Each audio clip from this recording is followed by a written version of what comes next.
சிரிச்சான். நானும் அவனை பார்த்து சிரிச்சேன். என்ன மச்சான் காலையில பாட்டு பலமா இருக்கு. இத்தி அதெல்லாம் ஒண்ணு இல்ல. எங்க அம்மா 10 நாள் ஆயிட்டு உடம்பு முடியாம ஹாஸ்பிட்டல்ல இருந்துச்சா. இப்போதான் வந்துச்சு. அதான் சந்தோஷத்துல எல்லாத்தையும் தாண்டி எங்க அம்மா வந்துட்டேனே நான் பாட்டு வச்சேன் தெரியுமா. வேற ஒண்ணும் இல்ல. ஆமா உங்க ஆத்தா அப்படியே அவார்டு வாங்க போயிட்டா. அதுல நீங்க எல்லாரும் கூடி கும்மி அடிச்சு பெருமை அடிக்க வேண்டியதான். வருஷத்துல 2 தடவையாவது ஆஸ்பத்திரியில போய் மல்லாக்க மடந்து கிடக்கலனா அவளுக்கு உறக்க வருமா? 10 நாளா என் தலையில எல்லா வேலையும் இழுத்து போட்டுட்டு போய் நல்லா ரெஸ்ட் எடுக்க என் பேர் வழின்னு உட்காந்துக்கிட்டா. இங்க ஊர்ல போற வரவுல இருந்து எல்லாருக்கும் பதில் சொல்லி என் தலையெல்லாம் புண்ணா ஆயிப்போச்சு. ஆமா உனக்கு தலையெல்லாம் புண்ணாகும். உடம்பு செடி இல்லாம இருக்கானே எங்க அம்மா. நானே மனசு ஒடுக்கப்பட்டு இருக்கேன். எப்படா யாட குட்டி கிளிகளாண்டே ஆள உனக்கு இதே வேலைய போச்சு. சரி நீ ஒரு விதத்துல எங்க அம்மாக்கு உதவாட்டாலும் பரவாயில்ல. எப்ப பார்த்தாலும் ஒவ்வொருத்தரமா எதையாவது பேசிட்டு தானே இருக்க. நான் சொல்றது 100க்கு 100 உண்மை. உங்க ஆத்தா கிட்ட போய் உட்காந்து நல்லா விசாரி. ஆஸ்பத்திரியில போய் உட்கார்ந்தாதான் எல்லாரும் அவளை தாங்குவான்னு நினைச்சுக்கிட்டாலேதா. அந்த நினைப்புல மண்ணடி போடுறதுக்கு இங்க வீட்டுல தலைபோற வேலை கிடக்கு. ஒரு வேலையும் செய்யறது கிடையாது. என் மவளை கண்டா மட்டும் ஆக மாட்டுக்கு. எப்ப பார்த்தாலும் நின்னா குத்தம் உட்கார்ந்தா குத்தனு என் மவளை குறை சொல்லி அவ புருஷனுக்கு அவளுக்கு சண்டையை முட்டி இங்க வந்து உட்கார வச்சுட்டா. எங்க அம்மாக்கு அப்பாக்கும் சண்டையை முட்டி அத்தை அம்மாவை இங்க வர சொல்லிச்சா. நீ உன் மனசு தொட்டு சொல்லு. நீயும் எங்க அம்மாவும் போன்ல பேசுனத நான் நல்லாவே கேட்டேன். இங்க படை பேசாம வாயை மூடிக்கிட்டு இல்ல இவங்கிட்ட சொல்லி கொடுத்துருவேன். வனமோகினி இங்க திரும்ப படியாரியா திரும்படி உண்மையை சொல்லிட்டி சொல்ல படியாரியா.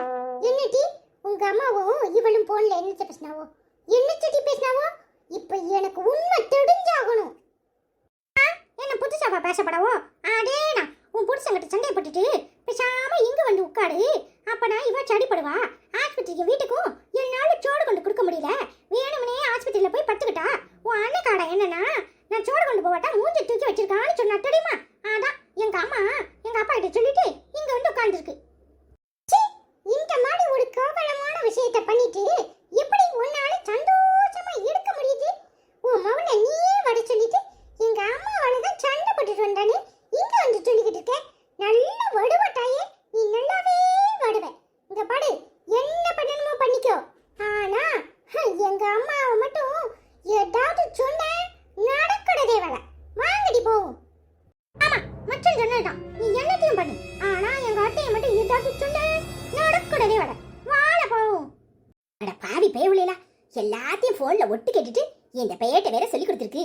என்ன பேச்சு பேசுதுவோ. கொஞ்சம் அது ஏ மவளுக்கு கூறு இருந்தா அங்க சந்தோஷமா இருந்து என்னையும் கூட்டி கொண்டு வச்சிருப்பல்ல. இங்க இருந்துகிட்டு நான் லோல் பட வேண்டியதா இருக்கு.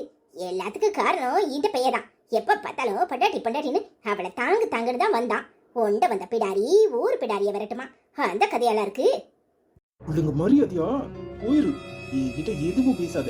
நான் உன்கிட்ட பேசுற மனநிலையிலே இல்ல. எனக்கு உன்னை கண்டாலே இன்னும் எரிச்சலும் கோவம் தான் வருது. நீங்க என்கிட்ட ஒன்றும் பேச வேண்டாம். ஆனா வீட்டுல சாப்பிடுங்க. நீங்க சாப்பிடாம இருக்கிறதுனால அத்தையும் மாமாவும் ரொம்ப கவலையா இருக்காங்க. எப்ப பார்த்தாலும் உங்களையும் நினைச்சுக்கிட்டு அவங்களுக்கு ஏதாவது ஆயிடுமோன்னு பயமா இருக்கு. இங்க பாரு தயவு செஞ்சு வெளியே போன்னு சொல்றேன். அப்புறம் நான் மனுஷனாவே இருக்க மாட்டேன். எனக்கு வர ஆத்திரத்துக்கு என்ன பண்ணுவேன்னு எனக்கே தெரியாது. எனக்கு உங்க யார பத்தியும் எந்த கவலையும் கிடையாது. உனக்கு எப்படி கவலை வரும்? உனக்கு கவலை வந்துருக்கின்ற போது இங்க அவசப்படுறது ஏமாவதானே. கல்யாணம் முடிஞ்சு 3 மாசம் ஆக போது இன்னும் அவளை போட்டு பாடா படுத்திக்கிட்டு இருக்க. அப்படி எந்த மாய வித்தையதான் உனக்கு அவ கத்து கொடுத்தாலோ தெரியல. 24 மணி நேரமும் அவளையே நினைச்சுக்கிட்டு ஏன் அவளை நோக்கடிக்கிற? இதெல்லாம் ஒரு கல்யாணமா? நினைச்சாலே எனக்கு கேவலமா இருக்கு. அதான் நானும் கேக்குறேன். எனக்கும் இது கல்யாணமா? இத நினைச்சாலே கேவலமா தான் இருக்கு. உங்க மகளை கூட்டிட்டு வீட்டுக்கு போங்க. என்னால அவ கூடலாம் வாழ முடியாது. அது சொல்றதுக்கு உனக்கு என்ன அருகதை இருக்கு? இன்னும் அவளையே நினைச்சுக்கிட்டு இருக்கியா? இங்க பாரு அவ உசுரோட இருக்க வரைக்கும் தானே நீ அவளை நினைப்ப. நீ இப்படியே பண்ணிக்கிட்டு இருந்தேன்னு வச்சுக்கோ, அப்புறம் நான் என்ன பண்ணுவேன்னு எனக்கே தெரியாது. ஏமா இப்படி பேசுற? கொஞ்ச நேரம் அமைதியா இருமா. அவர் போக்குல விடு. ஏம்மா நாம பண்ண தப்புக்கு தான் தண்டனையை அனுபவிக்கிறோம். ஏம்மா எல்லாம் என்ன சொல்லணும்? என் மனசு புறா இவர் தான் இருந்தாரு. அதனால நான் தான் இவரை கட்டிக்கணும்னு நினைச்சேன். ஆனா என்னால நீங்க எல்லாரும் கஷ்டப்படுறீங்க. நீ ஊருக்கு போமா, நான் இங்கேயே இருந்துடுறேன். இல்லே, உன் மனசுல என்ன நினைச்சுக்கிட்டு இருக்க? நீ இவ கூட வாழ போறியா இல்ல எங்க எல்லாரையும் சாகடிக்க போறியா? இங்க பாரு, இப்ப சொல்றேன், நல்லா கேட்டுக்கோ. எண்ணி 3 நாள் தான் உனக்கு டைம். நீ என் மருமக கூட சந்தோஷமா வாழல, அப்புறம் என் தலையில மண்ணெண்ணெய் ஊத்திக்கிட்டு நானே பத்த வச்சுக்குவேன். அத ஞாபகத்துல வச்சுக்க. நான் சொன்னா செய்வேன்னு உனக்கு தெரியும். வேண்டாந்த, விடுங்க. அவரு எப்ப என்னை ஏத்துக்கிறாரோ அப்ப ஏத்துக்கட்டும். எனக்காக நீங்க யாரும் கஷ்டப்பட வேண்டாம். அதான் ஒன்னே ஒன்று மட்டும் பண்ணுங்க ப்ளீஸ். நீங்க இந்த வீட்டில் சாப்பிட மட்டும் செய்யுங்க. போதும், நீ நாடகம் நடிச்சதெல்லாம் போதும். நீ மட்டும் இல்ல, இவங்க எல்லாரும் சேர்ந்துக்கிட்டு இப்படி நடிக்கிறது எனக்கு சுத்தமா பிடிக்கல. நீங்க எல்லாரும் இப்படியே பண்ணிக்கிட்டு இருந்தீங்க, நான் ஒரேடியா போய் சேர்ந்துருவேன். அத ஞாபகத்துல வச்சுக்கோங்க. அம்மா, நீ போமா. இப்ப நீ வெளியே போக போறியா இல்லையா? எனக்கு அத்தா மட்டும் போதும். அவர் என்ன சொல்றாரோ, என்னை எப்ப ஏத்துக்கிறாரோ, நான் அவருக்கு ஏத்தபடி நடந்துக்குவேன். நீ தயவு செஞ்சு இப்ப இங்க இருந்து கிளம்பு. போறேன், எப்படியோ போ. இதுக்கு மேல என்ன சொல்ல? உன்னை பொத்தி பொத்தி வளர்த்தேன். இன்னைக்கு இந்த வீட்டுல நீ படுற கஷ்டத்தை பார்த்தா எனக்கு கண்ணெல்லாம் கண்ணீர் வரல, ரத்தமா ஓடுது. என் மக படுற பாட பார்க்கும்போது வேதனையா இருக்கு. ஏலே, நீ அவளை நினைச்சுக்கிட்டு இவளை கஷ்டப்படுத்துறது நியாயமே இல்லை. இப்போ கூட ஒன்னும் கெட்டு போகல. அவளை மறந்துட்டு இவளை ஏத்துக்கோ. இதுதான் ஓ வாழ்க்கைன்னு ஏத்துக்கோ. என்ன தனியா இருக்க போடுறியா? தயவு செஞ்சு கிளம்பு. எங்க பேசணுமோ அங்க பேசுறேன், அப்புறம் உனக்கு புரியும். அத்தான் ப்ளீஸ் தான், தயவு செஞ்சு சாப்பிடுங்க. மரியாதையா வச்சுட்டு எடுத்து காணிப்படு. ஓ, இது கூட இவங்க யாருக்காகவும் இல்லை, நீ கெஞ்சிக்கிட்டு இருக்கிறதுனாலதான். இதோட இதை நீ படிக்கோ. நீ என்ன எடுத்துட்டு வந்தியோ அங்கன வச்சுட்டு போ. உனக்காக நான் தின்னு தொலைக்கிறேன், அவ்வளவுதான் என்னால பண்ண முடியும். வேற எதையும் என்கிட்ட எதிர்பார்க்காத. இது போதும் தான், எனக்கு இது போதும்.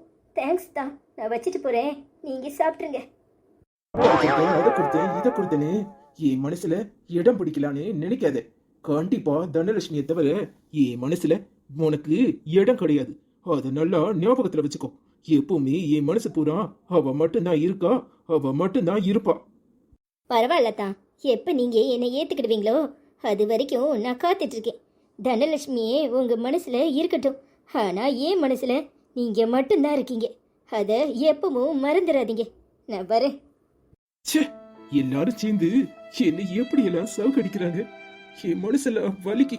நான் தனலட்சுமிக்கு பண்ண துரோகத்துக்கு இன்னும் என்னெல்லாம் அனுபவிக்கணுமோ.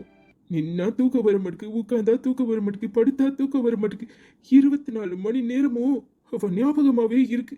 இவங்க எல்லாரும் என்ன மறக்க சொன்னாலும் என்னால அவளை மறக்க முடியல. நான் என்ன பண்ணுவேன்னு எனக்கே தெரியல. பைத்தியம் பிடிச்சிரும் போல இருக்கு.